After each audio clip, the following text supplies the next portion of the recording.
یہ کہانی ہے عاصم کی اور اس کی family. Now who is Asim?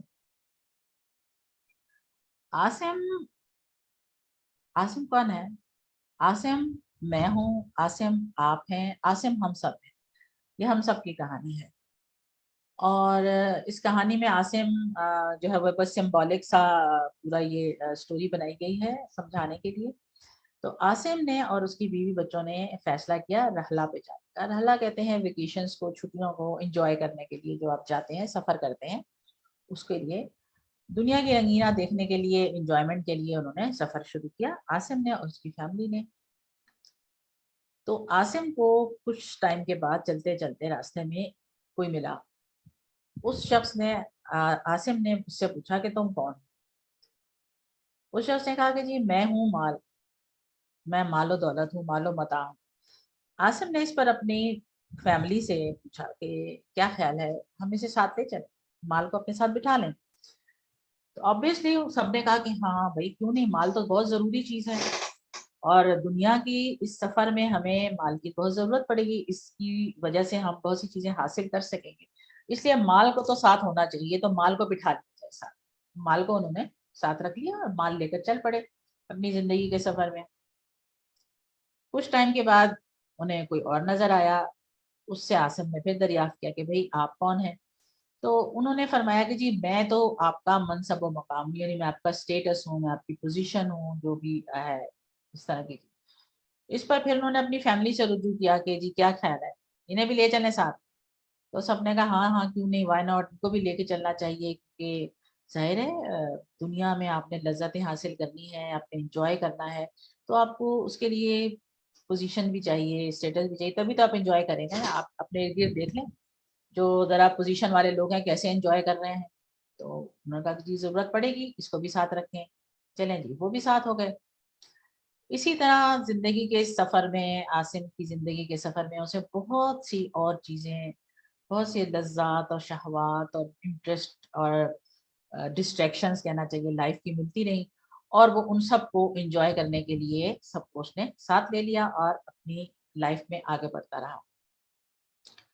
بڑھتے بڑھتے ایک شخص سے اور ملاقات ہوئی. اس سے جب عاصم نے پوچھا کہ تم کون ہو، تو اس نے کہا کہ جی میں ہوں دین، میں تمہارا دین. عاصم نے ایز یوزول اپنی فیملی سے پوچھا کہ کیا خیال ہے، اب یہ دین مل گیا ہے تو دین کو بھی بٹھا لیا جائے ساتھ؟ تو فیملی نے کہا کہ نہیں نہیں، ابھی دین کی ضرورت نہیں ہے بالکل بھی، اور ابھی ہم نے دین کو ساتھ بٹھا لیا تو ہم انجوائے نہیں کر سکتے، نہ ہم دنیا کی سیر انجوائے کر سکیں گے، نہ ہم کوئی اور مزے انجوائے کر سکیں گے. تو اس لیے اس کو ساتھ بٹھانے کی کوئی ضرورت نہیں ہے، دین کو چھوڑ دیا جائے.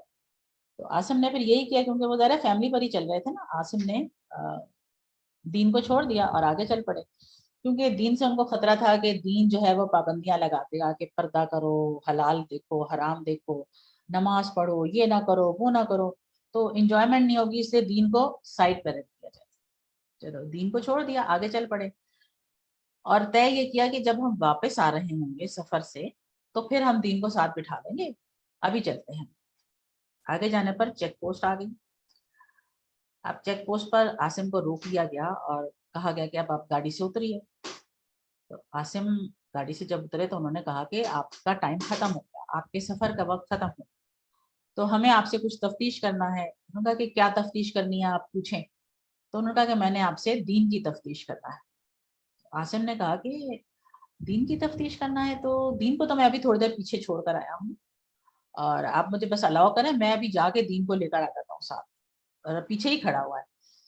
تو اس شخص نے کہا کہ اب واپسی ناممکن ہے، تمہارا وقت ختم ہو چکا ہے، اب تمہیں میرے ساتھ چلنا ہے. تو عاصم پریشان ہو گیا. انہوں نے کہا کہ میرے ساتھ تو میری فیملی ہے، مال دولت، اتنے سب کچھ میرے ساتھ گاڑی میں موجود ہے. تو اس نے کہا کہ نہیں، یہ سب چیزیں کسی کام کی نہیں ہے، کسی فائدے کی نہیں ہے، دین کام آ سکتا تھا، اسے تم پیچھے چھوڑ آئے ہو. تو عاصم نے پوچھا کہ آپ کون ہیں؟ تو اس نے کہا کہ میں موت ہوں. یعنی یہاں عاصم کی زندگی کا سفر ختم ہو گیا تھا اور اس نے دین کو کوئی امپورٹنس نہیں دی تھی. اسے بتایا گیا کہ تم مکمل غافل تھے، عمل کو کھلے ہوئے تھے. عاصم نے ڈرتے ڈرتے گاڑی کی طرف دیکھا، لیکن بیوی، بچے اور باقی جو کچھ ان کے پاس چیزیں تھیں وہ ان کو لے کر آگے چل پڑے. اور کوئی ایک بھی عاصم کی مدد کے لیے اس کے ساتھ نہ اترا۔ تو آپ یہ دیکھیں گے ہم سب کا یہی انجام ہونے والا ہے۔ یہ جو کچھ دنیاوی چیزیں ہیں، دنیاوی لذتیں ہیں، ان میں سے کچھ بھی ہمارے ساتھ نہیں رہے گی، ہمارے ساتھ صرف اور صرف ہمارے اعمال جائیں گے۔ ہمارے یہاں بھی یہی سب کا ایٹیٹیوڈ ہوتا ہے کہ ابھی تو جوان ہیں، ابھی عبادت کرنے کی بھی ضرورت نہیں ہے، ابھی کچھ دین کو سمجھنے کی بھی ضرورت نہیں ہے، جب وقت آئے گا، جب عمر آئے گی تو ہم یہ سب کر لیں گے۔ تو وقت اور عمر کا تو کوئی پتہ نہیں ہے، کسی وقت بھی کسی کا وقت آ سکتا ہے، تو اس کی تیاری ہمیں رکھنی چاہیے اور عاصم کی طرح نہیں کرنا چاہیے کہ صرف اور صرف دنیاوی لذتوں کے لیے ہم دین کو اور آخرت کو جو ہے وہ جھٹلا دیں۔ اس میں ہمارے لیے یہی لیسن ہے کہ دنیا کی زندگی میں ہم کو آخرت کو نہیں بھولنا چاہیے۔ غریب آدمی جھونپڑے میں رہتا ہے، امیر آدمی بہت بڑے محل میں رہتا ہے دنیا کی زندگی میں، لیکن موت کے بعد دونوں کا ایک سا ہی ٹھکانہ ہوتا ہے۔ اللہ تعالیٰ نے فرمایا ہے سورہ المنافقون کی آیت نمبر 9 سے 11 تک میں کہ مومنو، تمہارا مال اور اولاد تم کو اللہ کی یاد سے غافل نہ کر دے، اور جو ایسا کرے گا وہی لوگ خسارہ اٹھانے والے ہیں، اور جو ہم نے تمہیں دے رکھا ہے اس میں سے ہماری راہ میں خرچ کرو اس سے پہلے کہ تم میں سے کسی کو موت آ جائے۔ تو کہنے لگا کہ اے میرے پروردگار، مجھے تو تھوڑی سی مہلت کیوں نہیں دیتا کہ میں صدقہ کروں اور نیک لوگوں میں شامل ہو جاؤں۔ تو جب کسی کی موت آتی ہے تو اللہ اس کو ہرگز مہلت نہیں دیتا، اور جو کچھ تم کرتے ہو اللہ اس سے خبردار ہے۔ یعنی آپ دیکھیں کہ میت جو ہے وہ صدقہ کرنے کی خواہش کرے گی۔ میت نے یہ نہیں کہا کہ مجھے مہلت دے کہ میں نماز پڑھ لوں، مجھے مہلت دے کہ میں روزہ رکھ لوں یا میں حج کر لوں، بلکہ کہا کہ میں صدقہ کر لوں اور صدقہ کر کے نیک لوگوں میں شامل ہو جاؤں، صالحین میں شامل ہو جاؤں۔ تو صالحین ہم پڑھ چکے ہیں کہ صالحین کون ہیں، جن پہ اللہ تعالیٰ کا انعام ہوا، اور صالحین میں سے ہونے کی ایک شرط صدقہ کرنا ہے۔ اسی طرح اللہ تعالیٰ سورہ شعراء کی آیت نمبر 88 میں فرماتے ہیں کہ جس دن نہ مال کچھ فائدہ دے سکے گا اور نہ ہی بیٹے۔ آل عمران آیت نمبر 185 میں اللہ تعالیٰ نے فرمایا کہ ہر متنفس کو موت کا مزہ چکھنا ہے، اور تم کو قیامت کے دن تمہارے اعمال کا پورا پورا بدلہ دیا جائے گا۔ تو جو شخص آتش جہنم سے دور رکھا گیا اور بہشت میں داخل کیا گیا وہ مراد کو پہنچ گیا، اور دنیا کی زندگی تو دھوکے کا سامان ہے۔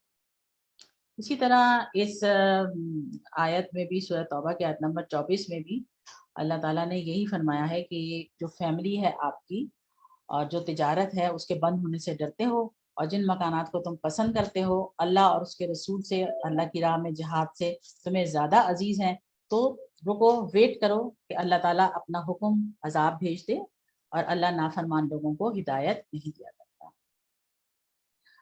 تو ہمیں اللہ تعالیٰ سے بخشش طلب کرتے رہنا چاہیے، توبہ طلب کرتے رہنا چاہیے۔ استغفر اللہ و اتوب الیہ۔ جزاکم اللہ خیرہ۔ اس کے ساتھ ہی ہمارا یہ پارٹ 1 جو ہے بس بالکل ابھی اینڈ ہونے والا ہے، اور ہم اس کے بعد انشاءاللہ تعالیٰ پارٹ 2 کنٹینیو کریں گے۔ ٹھیک ہے، تو بریک ہے آپ کے لیے 5 منٹ کی، ہم لوگ دوبارہ لاگ ان کریں گے انشاءاللہ تعالیٰ۔ جی آپ کو میری آواز آ رہی ہے؟ جی آ رہی ہے۔ جی آ رہی ہے۔ جی باجی آواز آ رہی ہے۔ ٹھیک ہے، تو اب ہم اس کو انشاءاللہ تعالیٰ شروع کریں گے تھوڑی دیر بعد آفٹر 5 منٹس۔ ٹھیک ہے۔